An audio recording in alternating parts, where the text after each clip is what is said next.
ባይሆን እረኛው መድኃኔዓለም ክርስቶስ ስለኛ በ30 ብር ተሸጧል። በጎቹ ተስማምተው የሸጡት እረኛ እኮ ነው ክርስቶስ። እረኛ የበጎቹን ስጋ አርዶ ይበላል። የኛ እረኛ ክርስቶስ ግን እኛ በጎቹ ተሰልፈን የሱን ስጋና ደም እንበላለን። እረኛ የበጎቹን ቆዳ ገፎ ይለብሳል። የኛ እረኛ ክርስቶስ ግን እርቃኑን ስለ በጎቹ እንደ ቆዳ በመስቀል ላይ ተወጥቷል። የኛን እርቃን ለመሸፈን እሱ እርቃኑን ሆኗል። ስለዚህ እሱ የተለየ እረኛ ነው። ምእመናን፣ የጠፋ በግ አዳምን የፈለገው ባገኘው ጊዜ የተሸከመውን ቸሩን እረኛችን ክርስቶስን የወለድሽልን ሆይ ምን ይበልሽ ሲባል አልሰማችሁ? ታምረ ማርያም እኮ የወንጌል ትርጓሜ ነው። እግዚአብሔር አንዳንዴ የማይሰጠን ሲሰጠን ጥለን እንደምንጠፋ ስለሚያውቅ።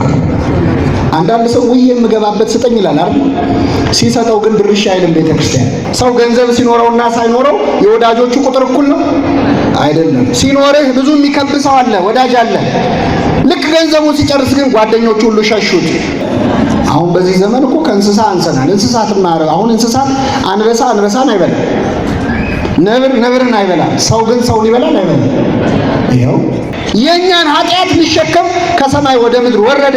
እስኪያገኘን ድረስ ፈለገን። ባገኘን ጊዜ በትከሻው ተሸከመን የተባለው በመስቀል ላይ ክርስቶስ የሁላችንን ኃጢአት መሸከሙ ነው። ገድል አንብቡ የምንላችሁ ለዚህ እኮ ነው ምእመናን። የእግዚአብሔር ቅዱሳን ብዛታቸው ሲታይ፣ ሙያተኞቹ ሲታዩ ንስሐ ነው የሚመጣብን። ለካ እንዲህ ማለት ትላለህ። እኛ እኮ ደግሞ ለየት ያለን በጎች እኮ ነው። እግዚአብሔር በዚህ ሲመጣ በዚህ የምንሄድ በጎች፣ እንዳያገኘን የምንደበቅ በጎች እኮ ነው። እስኪያገኘው ፈለገው። ይህን በማድረጉ በዚያን ዘመን የነበሩ ጸሐፍት ፈሪሳውያን ብዙም ደስተኛ አልነበሩ። እንዴት እንደዚህ አይነት ሰዎች እየሰበሰበ ያስተምራል? ከነዚህ ሰዎች ጋር እንዴት አብሮ ይበላል ይጠጣል? እያሉ ክርስቶስን በልባቸው ያሙት ነበር። ክርስቶስ ለዚህ ጥያቄ ሲመልስ መድኃኒት የሚያስፈልገው ለጤነኛ ነው ወይስ ለበሽተኛ ነው?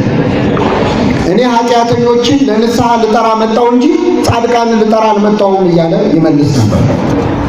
አሁን በጠቀስኩላችሁ በዚህ በሉቃስ ወንጌል ምዕራፍ 15 ላይ ክርስቶስ እንደተለመደው ኃጢአተኞችን ሰብስቦ ያስተምር ነበር። ቀራጮች የሚባሉ ቀረጥ የሚሰበስቡ የሮም መንግስት የቀጠራቸው፣ ህዝቡ ግን በጣም የሚጠላቸው ሰዎች ነበሩ። እነሱም ሰብስቦ ክርስቶስ ያስተምር ነበር። ህዝቡ እነዚህን ሰዎች የሚጠላበት ሁለት ምክንያት ነበሩ። አንደኛ ቀረጥ የመሰብሰብ ስራቸውን ሲሰሩ ድሃ የሚበድሉ፣ ፍርድ የሚያጓድሉ፣ የሰው ገንዘብ የሚቀሙ ነበሩ።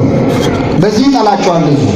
ሁለተኛው በዚያ ዘመን እስራኤላውያን በሮማውያን ቅኝ አገዛዝ ስር ስለነበሩ እነዚህ ቀረጥ የሚሰበስቡ ሰዎች ተቀጥረው የሚሰሩት ለጠላት ነው፣ ለቅኝ ገዢዎቻቸው። ልክ በእኛ ሀገር ጣሊያን ኢትዮጵያን ለጥቂት ጊዜም ቢሆን በገዛበት ጊዜ ለጣሊያን ተቀጥረው የሚሰሩ ሰዎች ባንዳ ተብለው ሀገር የካደ ተብለው ይጠሉ ነበር። ስለዚህ እንደዚህ አይነት ሰዎች ስለሆኑ ሰው በጣም በፖለቲካ ምክንያት በምግባራቸው ምክንያት በጣም ይጠላቸዋል። ክርስቶስ ደግሞ እነዚህ ቀራጮች ያቀርባቸው ነበር። እንደውም ከ12ቱ ደቀ መዛሙርቱ መካከል አንዱ ማቴዎስ የተባለው ሐዋርያ ቀራጭ ነበር ሰው እና ሲያጉረመርሙ በልባቸው ልብንና ኩላሊትን የሚመረምረው አምላክ ክርስቶስ ስለሆነ እግዚአብሔር ልብንና ኩላሊትን ምን ይላል? ይመረምራል፣ ያውቃል። ኢየሱስ ደግሞ በሰው ልብ ያለውን ያውቅ ነበርና ማንም ሊነግረው አይሻም ይላል ዮሐንስ ወንጌል ምዕራፍ 2 ስለዚህ የልቡናቸውን ሐሳብ አውቆ ለምን ኃጢአተኞችን እንደሚቀበል፣ ለምን ከኃጢአተኞች ጋር እንደሚበላ እንደሚጠጣ በቀጥታ ስላልጠየቁት በቀጥታ ሳይሆን በምሳሌ አድርጎ አስተማረ ክርስቶስ። 3 ምሳሌዎችን ተናገረ። የመጀመሪያው ምሳሌ አንድ ሰው 100 በጎች ነበሩት። እረኛ ነው። በጎች አሰማርቶ ቀኑን ሙሉ ከዋለ በኋላ ማታ ሲመሽበት እነዚያን 100 በጎች ይዞ ወደ ቤቱ ተመለሰ። ቤት ከገባ በኋላ ጠንቃቃ እረኛ ስለነበር ከ100 በጎቹ መካከል እንደው የጠፋ ይኖር ይሆን ብሎ በጎቹን በአግባቡ ቆጠራቸው። በግ የሚቆጥር እረኛ እግዚአብሔር ያድለናል። እኛ ቢጎድል ባይጎድል ብዙ አይሰማንም። እሱ ግን ቆጠረ በጎቹን። ሲቆጥር አንድ በግ እንደጎደለ አስተዋለ። ከ100 በጎች መካከል አንድ በግ ጠፍቷል። ስንት ቀረ ማለት? ሂሳብ ላይ ችግር አለ። ስንት ቀረ? ይህ እረኛ 99ኙን በጎች እዚያው ቤት ውስጥ ዘጋባቸውና አንዱን በግ ፍለጋ ወጣ በጨለማ።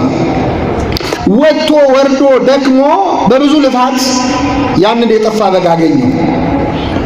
ከብዙ ድካም በኋላ እኩለ ሌሊት ላይ አገኘው። ሲያገኘው በትከሻው ተሸከመውና ወደ ቤቱ ይዞት መጣ። ጎረቤቶቹን ወዳጆቹን ጠርቶ የጠፋውን በጌን እኮ አገኘሁት፣ ከኔ ጋር ደስ ይበላችሁ አላቸው ይላል። ይህ የመጀመሪያው ምሳሌ ነው። ክርስቶስ ሁለተኛ ምሳሌ ተናገረ። ለአንዲት ሴት ደግሞ 10 ድሪም ነበራት ይላል። ድሪም ማለት ሳንቲም ማለት ነው። ጌጥም ብለው የሚተረጉሙ አሉ። እኛ በሳንቲሙ እንይዘዋለን። 10 ሳንቲሞች የነበሯት ሴት ደግሞ 1 ሳንቲም ጠፋባት። እሷም እንደ ባለበጉ 1 ነው ብላ አልናቀችም።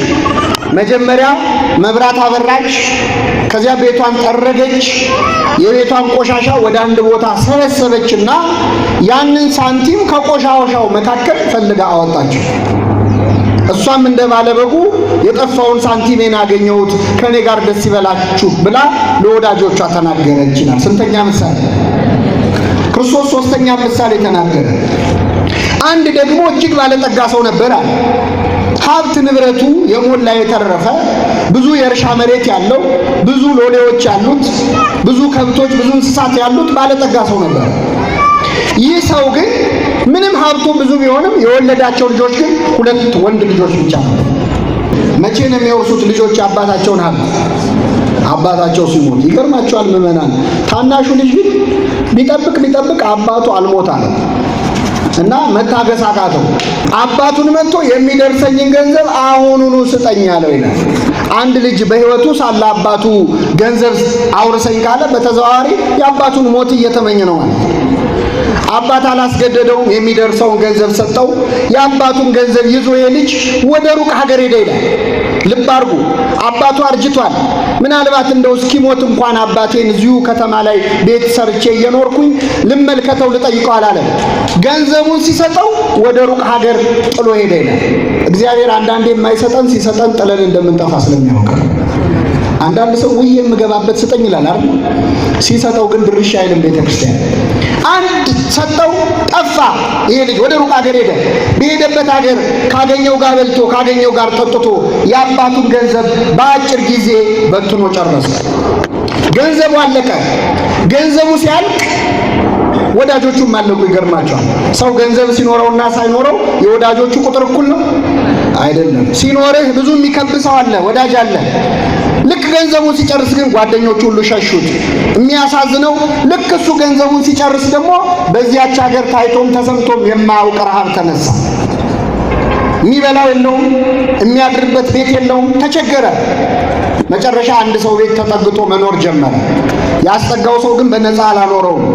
ማታ ማታ እኔ ቤት እየገባ ትተኛለህ፣ ቀን ቀን ግን አሳማዎች አሉኝ እነሱን ትጠብቃለህ። የሚያሳዝነው ከሽታው በላይ ያስቸገረው ግን ረሃብ ነበር። ይገርማቸው። አሳማዎቹ ከሚበሉት ምግብ ሊበላ ይመኝ ነበር። ምን ነው አሳማ ባደረገኝ እስከማለት ደረሰ። ይህን ጊዜ ወደ ልቡ ተመለሰ ይላል። እግዚአብሔር ሁላችንን ወደ ልባችን ይመልሰን። ምን አለ? በአባቴ ቤት እንጀራ የሚተርፋቸው አገልጋዮች ስንት ናቸው? እኔ እዚህ በረሃብ ልሞት ነው። በዚህ ሰዓት ግን አባቴ ቤት አገልጋይ ሆነው የሚያገለግሉ ሎሌዎች በልተው ጠግበው ለውሻ ይሰጣሉ፣ በልተው ጠግበው ይደፋሉ። እኔ ግን እዚህ በረሃብ ልሞት ነው። ስለዚህ አሁኑኑ ተነስቼ ወደ አባቴ እሄዳለሁ። ተነስቼ እሄዳለሁ፣ እንዲህ እለዋለሁ፣ አባቴ ሆይ በሰማይና በፊት በደልኩ። በሰማይ አባት እናትን አክብር ባለ በእግዚአብሔር ፊት፣ በምድርም ባንተ ፊት በደልኩ። ከእንግዲህ ወዲህ ልጅህ ተብዬ ልጠራ አይገባኝም። ግን ቤቱ ውስጥ ካሉት አገልጋዮች አንዱ አድርገኝ ይለዋለሁ። ተነስቶም ወደ አባቱ መጣ። አባቱ ገና ከሩቅ ሳላየውና አዘነለት። ይገርማቸዋል። አዘነለት። ወደ እርሱ ሮጠና አቀፈና ሳመው። ልጁም አባቴ ሆይ ልጅህ ልባል አይገባኝም አለ። አባት ግን አላስጨረሰውም። ራሱ ከአፉ ተቀብሎ ከሁሉ የተሻለ ልብስ አምጡና አልብሱት፣ ለጣቱ ቀለበት፣ ለእግሩ ጫማ ስጡት፣ የሰባውን ፍሪዳ አምጡና ረዱለት፣ እንብላ ደስ ይበለን። ልጄ ሞቶ ነበር ሕያው ሆኗል፣ ጠፍቶ ነበር ተገኝቷል አለ። ደስ ይላቸው ጀመር ይላል። ይህ ሁሉ ሲሆን ይህ ባለጸጋ ስንት ልጆች አሉት ብያቸው? ታላቅ ወንድሙ እርሻ ሲያርሱ ነው። በዚህ ሰዓት ወደ ቤት መጣ አምሽቶ። ሲመጣ ቤቱ እልልታ በእልልታ ሆኗል። መሰንቆ ይሰማል፣ ዜማው ይሰማል። ደስታ ጭፈራ ላይ ናቸው። ምንድነው ብሎ አንዱን ሕፃን ጠርቶ ጠየቀ። አይ አባትህ መጥቶ አባትህ ልጅ ወንድምህ የጠፋ ወንድምህ ሲመጣ ሲያየው ደስ ብሎት የሰባውን ፍሪዳ አርዶለት ድግስ እየተደረገ ነው አሉት። ተቆጣ። ሊገባም አልፈለገም። ውጭ ቁጭ አለ። አባቱም ወጥቶ ለመነው ይላል። መከረኛ አባት የጠፋው ሲመጣ ቤት ውስጥ ያለው ደግሞ ምን አልልማል አልገባ እባክህ ግባ አለው። አልገባም አለ። እኔ እስከዛሬ እንደ ባሪያ ተገዝቼልሃለሁ። ካዘዝከኝ ውስጥ ያልፈጸምኩት አንድም ነገር የለም። ነገር ግን ለኔና ለጓደኞቼ ደስ ይበላቸው ብለህ እንደው ፍየል እንኳን በግ እንኳን አርዳ አብልተህን ታውቃለህ?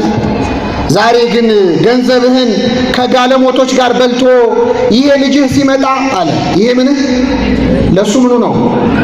ይሄ ልጅህ ሲመጣ ፍሪዳ አረድክለት። ስለዚህ አልገባም አለ። አባት ግን እንዲህ አለው፣ ልጄ ሆይ አንተ እስከ ዛሬ ከኔ ጋር ነበር፣ የኔ የሆነ ሁሉ ያንተ ነው። ነገር ግን ይህ ወንድምህ አለ። ይህ ምንህ ሲያርመው ነው። ይህ ልጅህ ላለው ይህ ወንድምህ ሞቶ ነበር ሕያው ሆኗል፣ ጠፍቶ ነበር ተገኝቷል። ደስ ሊለን ሐሴትም ልናደርግ ይገባናል አለው። የሚገርማችሁ የሉቃስ ወንጌል ምዕራፍ 15 ጌታችን ለተናገራቸው ለሌሎች ምሳሌዎች ሁሉ አክሊል ነው፣ ዘውድ ነው ይላሉ ሊቃውንተ ቤተክርስቲያን። መጽሐፍ ቅዱስ ቢጠፋ ራሱ ይህን ምዕራፍ ብቻ ይዞ መጽሐፍ ቅዱስን ድጋሚ መጻፍ ይቻላል የሚሉ ሊቃውንት አሉ። በውስጡ በጣም ብዙ ጥልቅ ነገረ መለኮት አለ፣ ነገረ መላእክት አለ፣ ምስጢረ ሥጋዌ አለ፣ ምስጢረ ንስሐ አለ። በጣም ጥልቅ የሆነ ምዕራፍ ነው። ግን በዚህ ውስጥ እንደው እኛ ክርስቲያኖች ከአምላካችን ከእግዚአብሔር ተለይተን እንዴት እንጠፋለን የሚለውን ብቻ እንማራለን። እግዚአብሔር በቸርነቱ እንዲያስተምረን ቅዱስ ፈቃዱ ይሁንልን። እግዚአብሔር በእነዚህ ምዕራፎች ውስጥ ራሱን በተለያየ መልኩ ገልጿል። ምስጢረ ሥላሴም አለበት። በአንዱ ስፍራ አብ ነው አባት ሆኖ፣ በአንዱ ስፍራ ወልድ ነው እረኛ ሆኖ፣ በአንዱ ስፍራ መንፈስ ቅዱስ ነው እናት ሆኖ፣ በብዙ መልኩ እግዚአብሔር ራሱን ገልጧል። በሶስቱ ታሪኮች ውስጥ ግን መጀመሪያ የጠፋው እንስሳ ነው፣ ሁለተኛ የጠፋው ዕቃ ነው፣ ሶስተኛ የጠፋው ሰው ነው። እኛ ሰዎች በኃጢአት ምክንያት ከአምላካችን ከእግዚአብሔር ተለይተን እንጠፋለን እንጠፋለን። አንዳንዴ ደግሞ ኃጢአታችን ሲበዛ ሰው ክቡር ሆኖ ሳለ አያውቅም እንደሚል ነብዩ እግዚአብሔር ዳዊት ከሰውነትም ክብር ወርደን ሰዎች እንደ እንስሳ የምንሆንበት ጊዜ አለ። እንደ እንስሳ ብንሆንም ግን ማን ይፈልገናል? እግዚአብሔር ይፈልገናል። ከእንስሳት መሃል አይደል የተወለደው? በበረት ውስጥ እንስሳዊ ሕይወት ቢኖረንም አይጸየፈንም። አንዳንዴ ደግሞ ሰው እኮ ከእንስሳም የሚያንስበት ጊዜ አለ። የለም አሁን በዚህ ዘመን እኮ ከእንስሳ አንሰናል። እንስሳትም አሁን እንስሳት አንበሳን አይበላም፣ ነብርን አይበላም። ሰው ግን ሰውን ይበላል አይበላም? ይኸው አንሰናል እኮ። እንስሳት የኔ ወገን የሚሉትን እንኳን አይጨክኑም እኮ። ልብ አድርጉ። ሰውየውን ፈለገው፣ እንስሳውንም ፈለገው፣ ዕቃውንም ፈለገው። እግዚአብሔር ምን እያለን ነው? ኃጢአታችሁ በዝቶ እንደ ሰው ብትጠፉ እፈልጋችኋለሁ፣ ከሰውነት ክብር ወርዳችሁ እንደ እንስሳ ብትሆኑም እፈልጋችኋለሁ፣ የማይጠቅም ዕቃ ብትሆኑም እፈልጋችኋለሁ ሲለን ሁላችንም በቸርነቱ ይፈልገን። ፈላጊውን ስታዩት ደግሞ መጀመሪያው ላይ እረኛ ነው፣ ሁለተኛው ላይ እናት ነች የቤት እመቤት፣ ሶስተኛው ላይ አባት ነው። የሁላችን አባት ማን ነው? እግዚአብሔር ነው። እናታችንም እሱ ነው ይላል ቅዱስ ያሬድ። አንተ አቡነ ወአንተ እምነ፣ አንተ አባታችን አንተም እናታችን ነህ። እግዚአብሔር አባት ነው፣ እግዚአብሔር እናት ነው። ነቢየ እግዚአብሔር ዳዊት እግዚአብሔር ምን ነው አለ? እረኛዬ ነው የሚያሳጣ። የተለየ እረኛ በጎቹን ቀን ከጠበቀ ሌሊት ይተኛል፣ ሌሊት ከጠበቀ ቀን ይተኛል። እግዚአብሔር ግን እኛን ሲጠብቅ ይተኛል? አይተኛም። ሕዝቤን የሚጠብቅ አያንቀላፋም ይላል። አይተኛም። እረኛ በጎቹን የሚጠብቀው ምን ሊያደርግ ነው? ወይ ቆይቶ ራሱ አርዶ ይበላቸዋል፣ አለዚያ አርደው ለሚበሉ ሰዎች ምን ይላቸዋል? ይሸጣቸዋል። እግዚአብሔር እረኛችን ነው። አርዶ ይበላናል፣ ይሸጠናል። ባይሆን እረኛው መድኃኔዓለም ክርስቶስ ስለኛ በ30 ብር ተሸጧል። በጎቹ ተስማምተው የሸጡት እረኛ እኮ ነው ክርስቶስ። እረኛ የበጎቹን ስጋ አርዶ ይበላል። የኛ እረኛ ክርስቶስ ግን እኛ በጎቹ ተሰልፈን የሱን ስጋና ደም እንበላለን። እረኛ የበጎቹን ቆዳ ገፎ ይለብሳል። የኛ እረኛ ክርስቶስ ግን እርቃኑን ስለ በጎቹ እንደ ቆዳ በመስቀል ላይ ተወጥቷል። የኛን እርቃን ለመሸፈን እሱ እርቃኑን ሆኗል። ስለዚህ እሱ የተለየ እረኛ ነው። ምእመናን፣ የእረኛ ፍቅር እስከ ማረን ነው። የክርስቶስ ፍቅር ግን ነፍሱን እስከ መስጠት ነው። ይህ እረኛ 100 በጎች ነበሩት ይላል። 100 በጎች ነበሩት። ከ100 በግ መካከል አንድ በግ ጠፋበት። የቀሩት ስንት ናቸው? 99። ካሉት በጎችና ከጠፋው በግ የቱ ይበልጣል? ጦሴን ይዞ ሄድ ደግሞ አንድ በግ መጣ ቀረ ብሎ አልተኛም። ምን አንከራተተኛል? አንዱን በግ ፍለጋ 99ኙን በጎች ትቶ በጨለማ ወጣ። ወደዚህ ወደ ጨለማው ዓለም 99ኙን ነገደ መላእክት ትቶ ማለት ባሕርየ መላእክትን ትቶ መልአክ ልሁን ሳይል ሰው ልሁን ብሎ ከሰማየ ሰማያት የወረደው እግዚአብሔር ነው። በጎቹ የሰው ልጆች ነን ምእመናን። አንዱን ደቂቃ አዳምን የሰው ልጅን ፍለጋ 99ኙን በጎች መላእክትን ትቶ ከሰማይ ወደ ምድር የወረደው እግዚአብሔር ነው። የጠፋ በግ አዳምን የፈለገው ባገኘው ጊዜ የተሸከመውን ቸሩን እረኛችን ክርስቶስን የወለድሽልን ሆይ ምን ይበልሽ ሲባል አልሰማችሁ? ታምረ ማርያም እኮ የወንጌል ትርጓሜ ነው። የጠፋው በግ አዳም ነው አለ። ባገኘው ጊዜ የተሸከመው እረኛው ማን ነው? ክርስቶስ ነው። ምንድነው የተሸከመው? ነሣ ደዌነ ወጾረ ሕማመነ፣ ኃጢአታችንን በደላችንን ነው ምን ይሸከማል ነው። የኛን ኃጢአት ሊሸከም ከሰማይ ወደ ምድር ወረደ። እስኪያገኘን ድረስ ፈለገን። ባገኘን ጊዜ በትከሻው ተሸከመን የተባለው በመስቀል ላይ ክርስቶስ የሁላችንን ኃጢአት መሸከሙ ነው። እንግዲህ ምእመናን መቼስ ቃለ እግዚአብሔር የሚነገረው አሁን ላለንበት ዘመን ሰዎች ስለሆነ ወደኛ ሕይወት ደግሞ መምጣት አለበት። የሚገርመው በዚህ ታሪክ ውስጥ የመጀመሪያ የጠፋው በግ ነው። እኛ ክርስቲያኖች፣ እኛ ኦርቶዶክሳውያን፣ እኛ የቤተ ክርስቲያን ልጆች ከእግዚአብሔር ተለይተን የምንጠፋው እንዴት ነው ካላችሁ የመጀመሪያው አጠፋፍ ልክ እንደ በግ ነው። በግ የሚጠፋው እንዴት ነው የሚለውን ማስተዋል ያስፈልጋል ምእመናን። እስኪ ልጠይቃችሁ፣ በግ የሚጠፋው አውቆ ነው ሳያውቅ ነው? ኧረ መልሱልኝ። አውቆ ከጠፋ በግ አይደለም። ሳር እየበላ እዚህ ጋር ሳር ሲበላ እዚህ ጋር ያለው ሳር ሲደርቅበት ወደዛ ሲሄድ፣ እዚህ ጋር ውሃ ሲጠጣ የደፍረስ ሲልበት ወደዛ ሲሄድ ሳያስበው በግ የሚጠፋው። በግ ሲጠፋ ቢመሽብኝ ይላል? አይ ሰዓቱ መሽቷል ይላል? አይ ተኩላ ቢበላኝ ገደል ብገባ ይላል? ዝም ብሎ ነው የሚጠፋው። የመጀመሪያው እኛ ክርስቲያኖች ከቤተ ክርስቲያን የምንጠፋው ልክ እንደዚህ እንደ በግ ሳናውቅ። ይሄ በግ እየበላ እየጠጣ እንደጠፋ በጣም ብዙ ሰዎች ከቤተ ክርስቲያን በእንጀራ ጉዳይ ይጠፋል። ይጠፋል። አይመቸኝም፣ ስራ አለብኝ። አንዱን ሳር ሲበላ ሌላ ሳር፣ አንድ ውሃ ሲጠጣ ሌላ ውሃ እያለ እንደጠፋ፣ አንድ ስራ ስንሰራ ሌላ ስራ፣ አንድ ትምህርት ስንማር ሌላ ትምህርት፣ አንድ ንግድ ስንነግድ ሌላ ንግድ እያለ ሳናውቀው ከቤተ ክርስቲያን እንጠፋለን። እንደዚህ አይነቱ ሰው ኑ ወደ ቤተ ክርስቲያን ጉባኤ ተካፈሉ፣ አስቀድሱ፣ ምን በሉ ሲባሉ አይ እኔ እኮ አይመቸኝም ቢዚ ነኝ እኮ ይላል። ይሄ በግ አሁን ቢዚ ነበር አልነበር? ይሄን ሳር እያገላበጠ አይደል? ቢዚ ነበር። ከቤተ ክርስቲያን ሳናውቅ የጠፋነውን እግዚአብሔር በቸርነቱ ይመልከታል። የሚገርመው ሳያውቀው ጠፋ፣ ገደል ብገባ አላለም። ብዙ ሰው ከቤተ ክርስቲያን ስርቅ ብሞትስ ብሎ አስብ። ሞት ሲመጣ መቼስ አይመቸኝም ማለታችን። ቢመሽብኝስ አላለም። ተኩላ ቢበላኝ አላለም። የበግ ለምድ ለብሰው ከሚመጡባችሁ በውስጣቸው እንደ ተኩላ ነጣቂዎች ከሆኑ ከሐሰተኞች መምህራን ተጠበቁ ብሏል ክርስቶስ።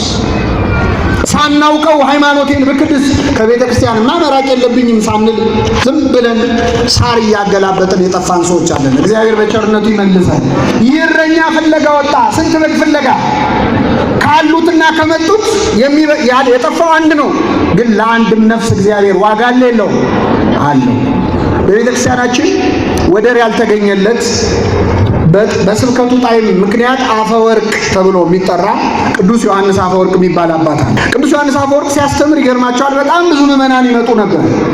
አንድ ቀን ግን ዓርብ ቀን የሚያስተምረው ሊያስተምር ሲመጣ እዚያች ሀገር የጣዖት በዓል ይከበር ነበር እና ጭፈራ አለ፣ ካርኒቫል አለ። እሱን ለማየት ሰው ሁሉ ሄደና ቅዱስ ዮሐንስ አፈወርቅ ሊያስተምር ሲመጣ የመጣው ሰውዬ አንድ ሰው። ስንት ሰው? አንድ ሰው። ቅዱስ ዮሐንስ አፈወርቅ አልደነቀውም። ቆሞ 3 ሰዓት ሙሉ አስተማረው ለዛ ሰው። በኋላ ነገሩን የሰሙ ሰዎች ግራ ገባቸው። እንዴ ለአንድ ሰው ፓትርያርክ ነው ልባሉ፣ ምን ሆነ ነው ለአንድ ሰው እንደዚህ የደከምከው አሉት። አሁን እዚህ ጉባኤ ላይ ዛሬ አንድ ሰው ቢመጣ ጉባኤው ይካሄዳል? እኔ በስልክ አገናኙ ይል ይችላል አይደል? ቅዱስ ዮሐንስ አፈወርቅ ግን ለአንድ ሰው አስተማረ። ምን ነው አሉት። በጣም የሚገርም መልስ ሰጠ። አንደኛ አለ ክርስቶስ እኮ የሞተው ለዚህም ሰውዬ ጭምር ነው አለ። ነው አይደለም? ነው። ሁለተኛ ይመስላችኋል እንጂ ሌላም ቀን የሚመጣው ይሄ ሰውዬ ብቻ ነበር አለ። ሌላ ቀን ቢመጡ ኖሮ ዛሬ አይቀሩም ነበር። ከልባችን ለመምጣት ይርዳን እግዚአብሔር። ዝም ብሎም ይመጣል፣ ደግሞ ከልቡም ይመጣል። አንድ ነፍስ ዋጋ አላት። ይረኛ አንዱን በግ ፍለጋ ወጣ፣ በጨለማ ወጣ ነው የሚለው። እስኪያገኘው ድረስ ፈለገው። እንዴት ያጽናናል! እስኪ በሉ እስኪያገኘው ድረስ። እግዚአብሔር የሚፈልገን ምን እስኪለን ነው? እስኪ ደክመው አይልም፣ አይደክመው። እስኪ ሰለቸው አይልም፣ አይሰለቸውም። እግዚአብሔር እስኪያገኘን ነው የሚፈልገን። እኛ እኮ ደግሞ ለየት ያለን በጎች እኮ ነው። እግዚአብሔር በዚህ ሲመጣ በዚህ የምንሄድ በጎች፣ እንዳያገኘን የምንደበቅ በጎች እኮ ነው። እስኪያገኘው ፈለገው። ባገኘው ጊዜ አነሳና በትከሻው ተሸከመ። ልብ አድርጉ። ስለለመድ ነው ብዙም አይሰማን።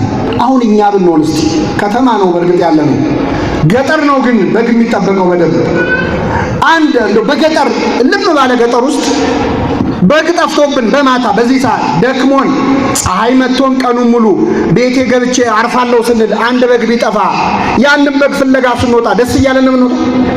እየተራገምን ነው አይደል?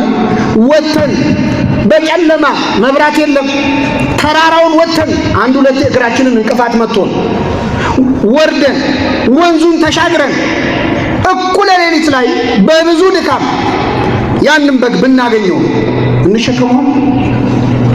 መልሱልኝ። ቢቻል በዱላ ነው አይደል እንዴ? እንኳን በግ ቀርቶ ልጅ ጠፍቶ ሲገኝ ምንድን ነው የሚደረገው? የኔን ልምድ ላካፍላችሁ መሰለኝ። መጀመሪያ ልጅ ሲጠፋ ወላጆች ወይኔ ልጄ ይላል። ሲገኝ ደግሞ ወይኔ የሚለው ልጁ ነው አይደለም? ምን አንቀጨቀጭ። እመቤታችን ብቻ ናት። ይገርማቸዋል። ልጇ ጠፍቶ ነበር እኮ ክርስቶስ አልጠፋባት። ለስንት ቀን? 3 ቀን። 3 ቀን ቢጠፋ ልትፈልገው ወጣች እመቤታችን። ክርስቶስ ከኛ ሕይወት ውስጥ ከጠፋ ስንት ቀን ሆኖታል? ምናምን አልፈለግነውም እኛ። ዞር ቢል አቤት የማታስተምረን የለም እኮ እመቤታችን። ፍለጋ ወጣች 3 ቀን። በኋላ የታገኘችው ቤተ መቅደስ ውስጥ ከመምህራን እግር ስር ቁጭ ብሎ አገኘችው። ክርስቶስ የጠፋባችሁ ሰዎች ከሕይወታችሁ ሌላ ቦታ አለ ቢሏችሁ እንዳሰሙ፣ ክርስቶስ አድራሻው ቤተ መቅደስ ውስጥ ነው። ከመምህራን እግር ስር ነው የምታገኘው። ስታገኘው አትቆጣ ነገር አምላኳን ወልዳ ምን ታድርግ? ልጄ ሆይ አለች፣ አባትህና እኔ ስንፈልግ ለምን አስጨነቀን አለች። ማናማ ስንፈልግ? ማንን ነው አባቴ ያለችው? እንደ ዮሴፍ አባቱ ነው እንዴ? ታዲያ ምን ማለቷ ነው? እንዳይባል የዮሴፍ ልጅ ነው እንዳይባል ክርስቶስ ምን አለ? በአባቴ ቤት ኖር ዘንድ እንዲገባኝ አታውቁምን አለ። እሷ ግን አክብራ ቅዱስ ዮሴፍን አብሮ መንከራተቱን አስባ እኔና አባት አላለችም። ይቅርታ አባትህና እኔ ራሷን አስቀድማ አታውቅም ወላዲተ አምላክ። ሌላ ወላጅ ግን ልጁ ጠፍቶ ሲያገኘው ከገረፈው በኋላ ነው የት ነበርክ የሚለው። ይህ እረኛ ግን ባገኘው ጊዜ በትከሻው ተሸከመው። አሁን ዛሬ ቤተ ክርስቲያን የመጣ ነው። እዚህ ሰፈር ከተጠራው ሰው ሁሉ እኛ የመጣ ነው። ከዚህ ሰፈር ሰዎች በጣም አስተዋይ ስለሆንን እንዳይመስላችሁ። ተሸክሞ ያመጣን ማን ነው? እግዚአብሔር ነው። ተሸክሞን እኮ ችሎን እኮ ነው ምመና ተመችተ ነው እንዳይመስላችሁ። ተሸክሞን እኮ ነው እግዚአብሔር።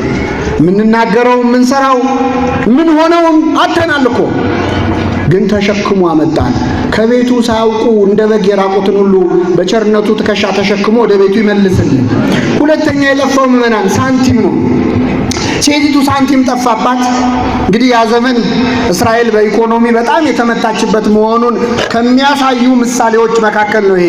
አንድ ሳንቲም ጠፋባት፣ መብራት አብርታ ቤት ጠርጋ መፈለግ ጀመረች የሚለው ይጠቅሱታል። ለዚህም ከኢኮኖሚ አንጻር አሁን እዚህ ጉባኤ ላይ የአንድ ብሯ ሳንቲም ከኪሳችሁ ብትወድቅባችሁና ብትጠፋ ቤት ስትሄዱ ያቺ ሳንቲም መጥፋቷን ብታውቁ መጥረጊያ ይዛችሁ ትመለሳላችሁ? ከመጣችሁ በስሙባችኋል ማለት ነው። አይ ጦሴን ይዞኝ ነው የምንለው። ለአንድ ሳንቲም ቤት እስከ መጥረግ ደረሰች። ያ ዘመን ከባድ ዘመን ነበር። ምን አደረገች? ጠርጋ ቆሻሻውን ፈልጋ እዚያ ቆሻሻ ውስጥ ያን ሳንቲም አገኘችው። እሷም እንደ ባለበጉ የጠፋውን ሳንቲሜን አገኘሁት አለች። እንግዲህ በግ የተባለው ከቤተ ክርስቲያን ሳያውቁ የራቁ ሰዎች ናቸው። ሳንቲም ውስጥ ካላችሁ ይህ ሳንቲም ጠፍቷል፣ ግን ያለው ቤት ውስጥ ነው። ቤት ውስጥ ነው ያለው፣ ግን ጠፍቷል። ብዙ ጊዜኛ ከቤተ ክርስቲያን የጠፉ ሰዎች ሲባል እንዲህ ያለ ጉባኤ የማይመጡ የማያስቀድሱ የማያወድሱ የማይማሩ ሰዎች ይመስሉናል። ልክ ነው። እነሱ ምድብ 1 ጠፊዎች ናቸው። ምድብ 2 ጠፊዎች ደግሞ ቤተ ክርስቲያን ውስጥ ሆነን የጠፋን ሰዎች ነን። እንዳንፈለግ እዚህ ነን። ይህ ሳንቲም ያለው ቤት ውስጥ ነው፣ ግን ጠፍቷል። ጠዋት ኪዳን እናደርሳለን፣ ማታ ሰርክ ጉባኤ እንካፈላለን። የምንቀድሰው እኛ፣ የምናስቀድሰው እኛ፣ የምንሰብከው እኛ፣ የምንሰበከው እኛ። እዚሁ ነን አለን እንዳይባል ደግሞ ቆሻሻ ውስጥ ነው ያለነው። ቆሻሻ ኃጢአት ውስጥ፣ ጥላቻው፣ ዘረኝነት ውስጥ፣ ሐሜት ውስጥ፣ ክፋት ውስጥ። አሁን እግዚአብሔር በጣም የቸገረው ደግሞ እዚህ ሆነን የጠፋነው ሰዎች ጉዳይ እንዳያስፈልገን እዚህ ነን ጠዋትና ማታ። አለህም እንዳለን እንዲህ ይደረጋል፣ የለህም እንዳለን ይመሻል ይደረጋል አሉ ባለበገር። እግዚአብሔር አሁን የቸገረው ጠፋን እንዳንባል እዚህ ያለን ሰዎች ጉዳይ ነው። በጣም በራድ ወይም ትኩስ ብትሆን መልካም ነበር፣ እንዲያው ለብ ስላልክ ካፌ ልተፋ ነው ይላል። ልብ አድርጉ። እግዚአብሔር እኮ ተጨነቀ፣ አፉ ላይ ይዞናል። እንዳይውጠን ለብ አልንበት፣ እንዳይተፋን ደግሞ ፈጥሮናል፣ አዘነን። ሁለተኛው አጠፋፍ ምዕመናን ቤተ ክርስቲያን ውስጥ ሆኖ ማተብ አስሮ መጥፋት፣ እንደ አዲስ እንዳያጠምቀን ኦርቶዶክሳውያን አምነናል፣ ተጠምቀናል። ግን ምግባራችን ያመነ ሰው አይመስልም ህይወታችን። እኛ አይደለን እንዴ ግራና ቀኝ እኮ የምንሰዳደበው የምንጋደለው እኛው ነን እኮ ባለማተቦቹ። እየተማማ እየተጋደለ እየተጣላ ምግብ ብላ ሲባል ዛሬ ሮብ ነው ይላል። ጾሙን አይደለም የምንነቅፈው። ይህንንም ሳተው ያንን ልታደርጉ ይገባቸዋል ብሏል ክርስቶስ ለአይሁድ አይደል? ህይወታችን ያመነ ሰው አይመስልም። አንድ ጊዜ እግዚአብሔር ቸገረው። ቤት ውስጥ ሆነን የጠፋን ሰዎች ጉዳይ ማለት ነው። መብራት አበራች ሴቲቱ ይላል። ቆሻሻውን ጥርጋ ሰበሰበች። ከቆሻሻው መሃል ያንን ሳንቲም ፈልጋ አወጣችው ይላል። እግዚአብሔር ሁላችንን ካለንበት ቆሻሻ ውስጥ ፈልጎ ያውጣል። አንዳንድ ሰው እኔ ቤተክርስቲያን ባልሄድ ይሻለኛል፣ ቃሉን ባልሰማ ይሻላል፣ መመላለስ ነው እንጂ መመለስ አልቻልኩም፣ ህይወቴ መለወጥ አልቻለም፣ ስለዚህ ከሚፈረድብኝ በቃ ቤተክርስቲያኑ ቢቀር ብሎ ተስፋ የሚቆርጥ ሰው አለ። እንዳትቆርጡ ምዕመናን። ምንም ኃጢአተኞች ብንሆን፣ ምንም ክፉዎች ብንሆን ከቤተክርስቲያን መቅረት የለብንም። ምክንያቱም እግዚአብሔር አንድ ቀን ከቆሻሻው መሃል ፈልጎ ያወጣናል። ሁላችንም በቸርነቱ ያወጣል። እሱም ተስፋ አድርገን እኮ ነው የምንመላለስ። መብራት አበራች ይላል። ሕግህ ለመንገዴ መብራት ነው ለእግሬም ብርሃን ነው ይላል። በቃሉ መብራትነት ፈልጋ አወጣችው። ሌላው እዚህ ላይ የምንማረው ምዕመናን ይህን ሳንቲም ከቆሻሻው መሃል አወጣችው የሚለው ላይ ቤተ ክርስቲያን ውስጥ ጥሩ ሰዎች አሉ፣ ደግሞ ክፉ ሰዎች አሉ። የሉ? ጥሩ ካህናት አሉ፣ ጥሩ ያልሆኑ ካህናት አሉ። የሉ? አሉ። ጥሩ ሰባኪ አለ፣ ክፉ ሰባኪ አለ። ጥሩ የደብረ አለቃ አለ፣ ክፉ የደብረ አለቃ አለ። ቤተ ክርስቲያን ውስጥ ጥሩ ርኅሩሃን የሆኑ ቸር የሆኑ አባቶች አሉ፣ ደግሞ የሚዘርፍ የሚሰርቅም ይኖራል። ይሄ አዲስ ነገር አይደለም። ክርስቶስ 12 ሐዋርያት ነበሩት። ከ12ቱ ሐዋርያት አንዱ ይሁዳ ሌባ ነበረ ይላል መጽሐፍ ቅዱስ። ምን ነበረ? ሌባ ነበረ ይላል። ግን ገንዘብ ያዥ እሱ ነው ደግሞ። ይገርማችሁ። ክርስቶስ ግን ሌባ መሆኑን እያወቀ ገንዘብ ያዥ አደረገው። ክርስቶስ ለምንድን ነው ሌባ እንደሆነ እያወቀ ይሁዳን ገንዘብ ያዥ አደረገው? ቤተ ክርስቲያን ሙዳየ ምጽዋቷን በሚዘርፉ ሰዎች እድሜ ልክ እንደምትሰቃይ ለማስረዳት ነው። እኔ ያለሁን ሌቦች አሉ፣ በኋላም ሌቦች ይኖራሉ፣ እንዳይገርማችሁ ለማለት ነው። እና ክፉ ሰው ስናይ አንዳንዴ ቤተ ክርስቲያን ውስጥ እንደው ምን አለ እንደው እግዚአብሔር እንደው ቤትህን ብታጸዳ፣ እንደው እንደዚህ አይነቶቹ ሰዎች ጠርገ ብታስወጣቸው የሚል ሰው አለ። አንዳንድ ሰው ደግሞ ጠርጋ አስወጣ አይልም፣ እሱ ግን ይወጣል። ካህናቱ እንዲካረጉ፣ ሰባኪው እንዲካረገ፣ ቄሱ እንዲካረጉ ሁለተኛ ቤተክርስቲያን አልደርስም የሚሉ ሰዎች አሉ። ሁለቱም ተሳስተዋል ምዕመናን። ጠርጋ አስወጣ ማለትም ከባድ ነው። እግዚአብሔር ጠርጌ ላስወጣ ካለ፣ ቤቴን ላጽዳ ካለ እኛንስ ይለቀደ? እኛ ንጹህ ነን እንዴ? በሽተኛ ቤተክርስቲያን ውስጥ ሆስፒታል ናት አለ ቅዱስ ዮሐንስ አፈወርቅ። ሐኪም ቤት ነች። ቤተ ክርስቲያን ውስጥ እንዴት ኃጢአተኛ ሰው ይኖራል ማለት ሆስፒታል ውስጥ እንዴት በሽተኛ ይኖራል እንደማለት ነው። አንዳንድ ሰው ቤተክርስቲያን ውስጥ ክፉ ሰው ሲያይ አሁን እንዲህ አይነት ሰው መኖር አለበት ቤተክርስቲያን ውስጥ ይላል። ሆስፒታል ስትሄዱ በጣም የታመመ ሰው ስታዩ እንዲህ አይነት በሽተኛ መኖር አለበት ትላላችሁ? ድሮ ካላመመው ምን ይሰራል ሆስፒታል? ሁላችንም በሽተኞች ነን። እግዚአብሔር በቸርነቱ ይፈውሰን። በሽተኛ ለበሽተኛ እንደሚያዝን ግን ኃጢአተኛም ለኃጢአተኛ ማዘን አለበት። እኛ ችግሩ እኛ የምንሰራውን ኃጢአት እንኳን ሌላ ሰው ሲሰራው ደስ አይለንም። በጣም ነው የምንበሳጨው። አሁን እዚህ ጉባኤ እየተማርን የአንድ ሰው ሞባይል ቢጮህ ምን እንላለን? አይ እንደው ሰው ቤተክርስቲያን መጥቶ እንኳን እንደው ስልኩን አይዘጋም እንላለን። የኛ ከጮኸ ግን የሥራ ጉዳይ አይደል፣ አስቸኳይ ነው። ሰዎች አብረው ኃጢአት ሰርተው እኮ ይተዛዘባሉ። አብረው ሲሰክሩ ያደሩ ወጣቶች ጠዋት ሲገናኙ አንተ እንዲሰካራ ምን እንዴ? አብረው አመንዝረው ወንዱ ሴቷን ሴቷ ወንዱን ይታዘባሉ። እኔስ እሺ እሷ ምን ሆና ነው ሴት ልጅ አይደለች እንዴ ይላል።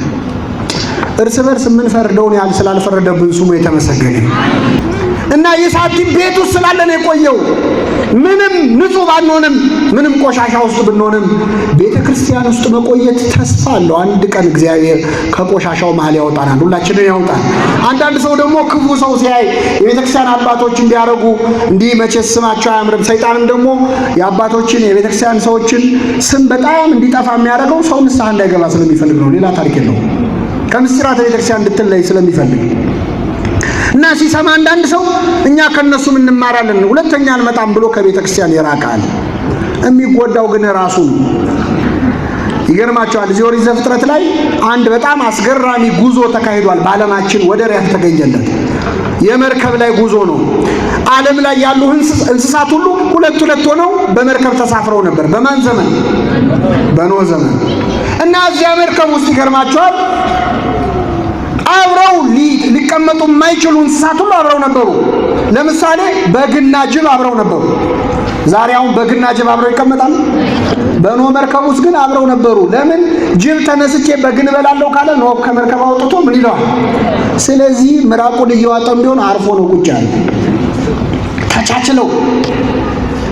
ይህች መርከብ የቤተክርስቲያን ምሳሌ ናት። ምዕመናን፣ የቤተክርስቲያን ምሳሌ። ልዩነት ግን አለው ይላል ቅዱስ ዮሐንስ አፈወርቅ።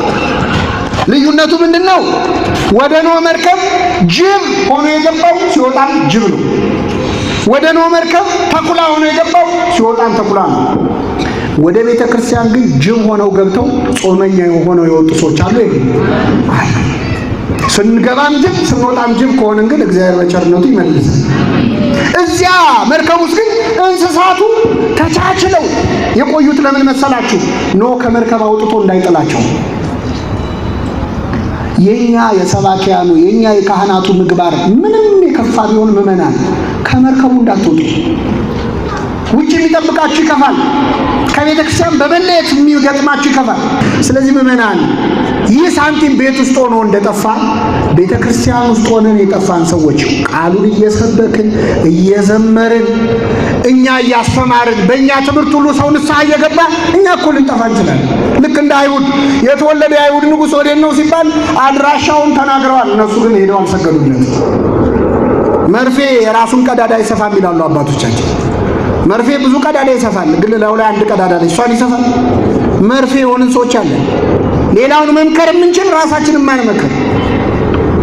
ጥሩምባ ነፊ ቀብር አይገኝም ይባላል። ሰምታችሁ? ጥሩምባ ነፊያውን በሌሊት ይጮሃል። አቶ ገሌ ሞተዋል ቅበሩ ይላል። እሱ ይቀብራል?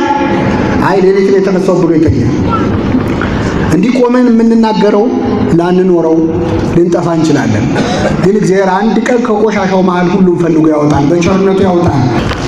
ሶስተኛው የጠፋው ልጅ ግን አውቆ ነው የጠፋው። አባቱን የሚደርሰኝን ገንዘብ ስጠኝና ልሂድ አለ። ከቤተ ክርስቲያን ሳያውቁ የራቁ እንዳሉ አውቀው ደግሞ ልውጣ ብለው የወጡ ሰዎች አሉ።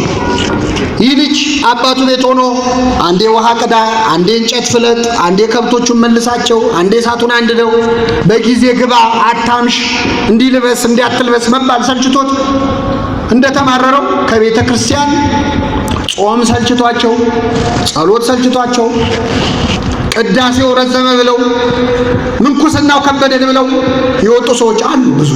ይሄ ልጅ ልውጣ አለ አባቱ ቤት ቁጭ ብሎ አንዴ ውሃ ቅዳ አንዴ እንጨት ፍለጥ እንዴ ሰለቸው ወጣ። ከቤተ ክርስቲያን የወጡ ሰዎች አሉ።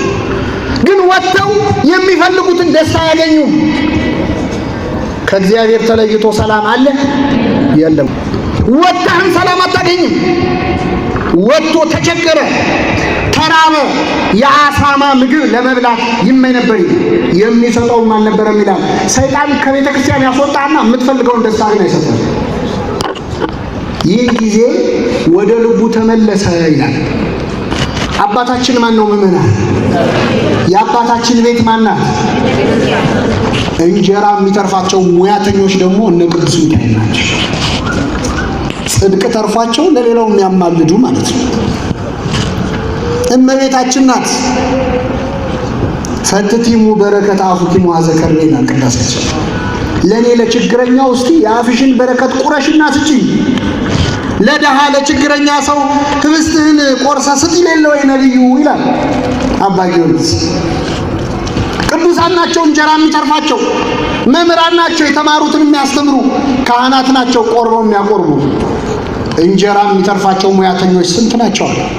ብዙ ናቸው ሙያተኞቿ ቤተ ክርስቲያን። ቅዱሳን ሲበዙ ቅር የሚለው ሰው ሙያተኛዋ ሲበዛ ቅር ያለው ሰው። ተነስቼ ወደ አባቴ ሄዳለሁ አለ። ቅዱሳን ስታስብ ንስሐ ይመጣል አይምሮ ላይ። ሙያተኞቹ ስንት ናቸው አባቴ ቤት አለና ከዚያ ምን አለ? ተነስቼ ወደ አባቴ እሄዳለሁ። ገድል አንብቡ የምንላችሁ ለዚህ እኮ ነው ምእመናን። የእግዚአብሔር ቅዱሳን ብዛታቸው ሲታይ፣ ሙያተኞቹ ሲታዩ ንስሐ ነው የሚመጣብን።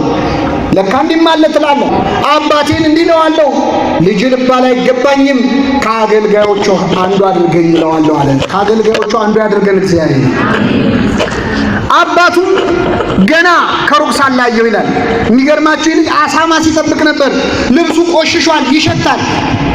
ልብሴን ልታጠብ ገላዬን ልታጠብ ልብሴን ልቀይር ሳይል ከነሽታው ተነስቶ መጣ።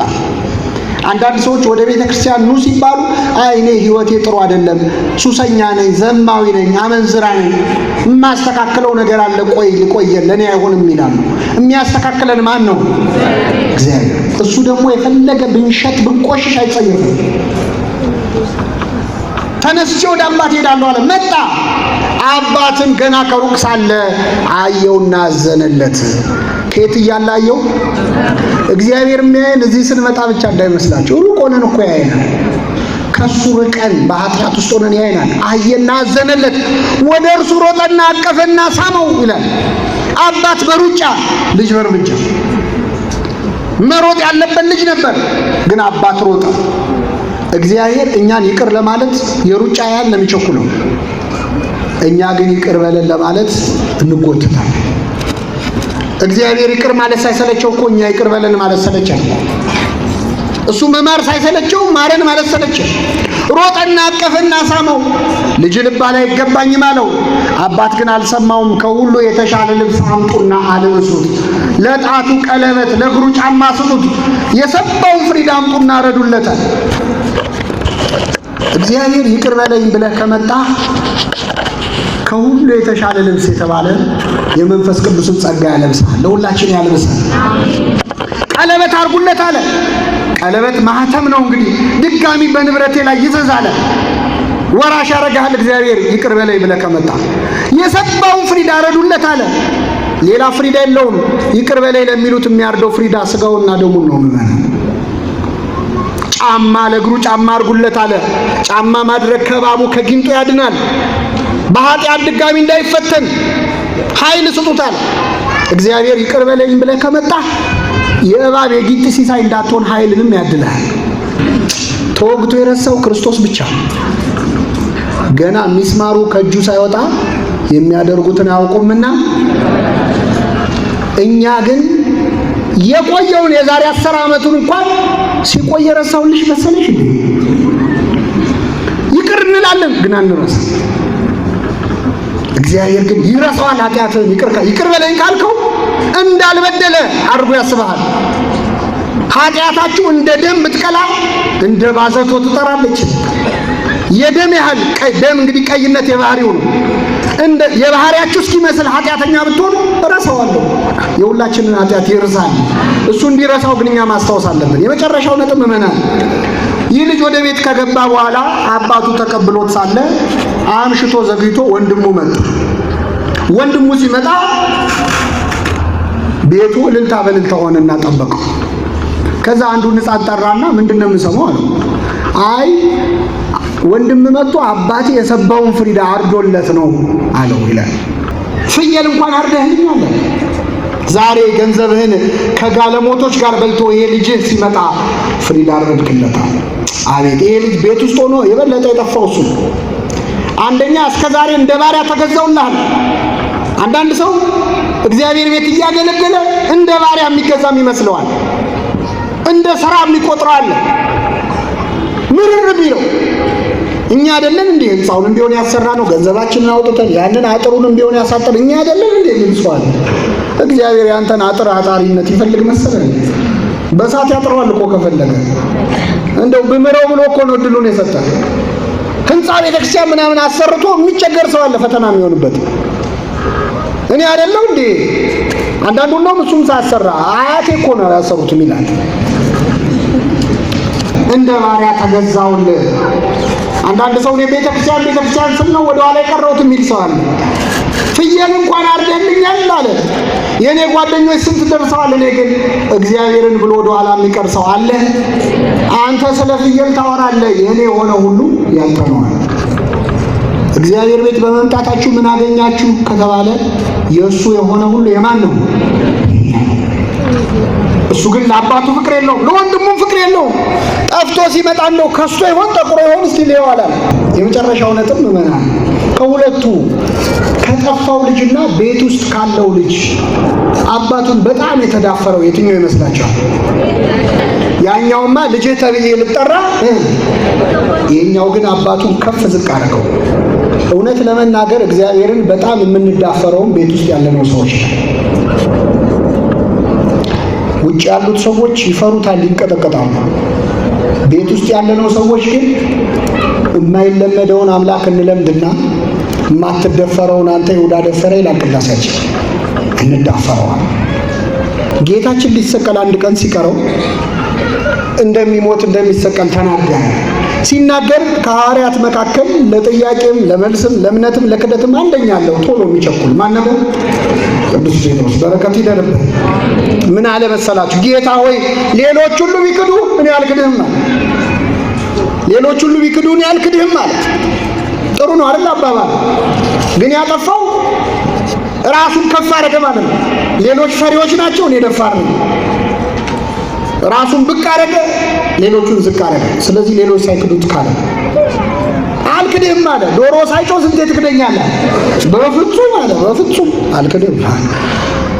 አሁን እኛ ብንሆንም እንደዚህ ነን። እኔ አንገቴን ሰጣለሁ እንላለን። የሆነ ነገር ቢመጣ ግን ማን ይሰጣል አይሰጥም የሚለውን የሚያውቀው ማን ነው? ጴጥሮስ አልክድህም አለ። ዶሮ ሳይጮህ ስንቴ ትክደኛለህ? አሁን ጴጥሮስ ይገርማቸዋል። ልክ ጌታ ሊያዝ ሲል ሞከረ ትንሽ ሊያስጥለው ከፍቅሩ ጽና። 58 ዓመቱ ነው ጴጥሮስ የዛኔ 58 ዓመቱ ሆኖ ከወጣቶቹ ጋር ሊዋጋ ሞከረ። የሊቀ ካህናቱን ባሪያ የማልኮስን ጆሮን ቆረጠ። ሊቃውንቱ እንደሚነግሩን ጴጥሮስ የሰደደው ለአንገቱ ነበር፣ ግን የሥራ ልምድ ስለሌለው ምንን ቆረጠ? ጆሮን ቆረጠ። አሁን ልክ ጌታ ሲያዝ ጴጥሮስ ጥሎ እንዳይሄድ ክርስቶስን ይወደዋል። ቀረብ እንዳይን ደግሞ አብረው ይሰቅሉኝስ ብሎ ፈራ። ስለዚህ ይላል ጴጥሮስም ጌታን ከሩቅ ይከተለው ነበር ይላል። ከየት ይከተለው ነበር? ቤተ ክርስቲያን በሩቁ ነው የሚሉ ሰዎች ማለት ነው። ጧፍ ይሰጣሉ።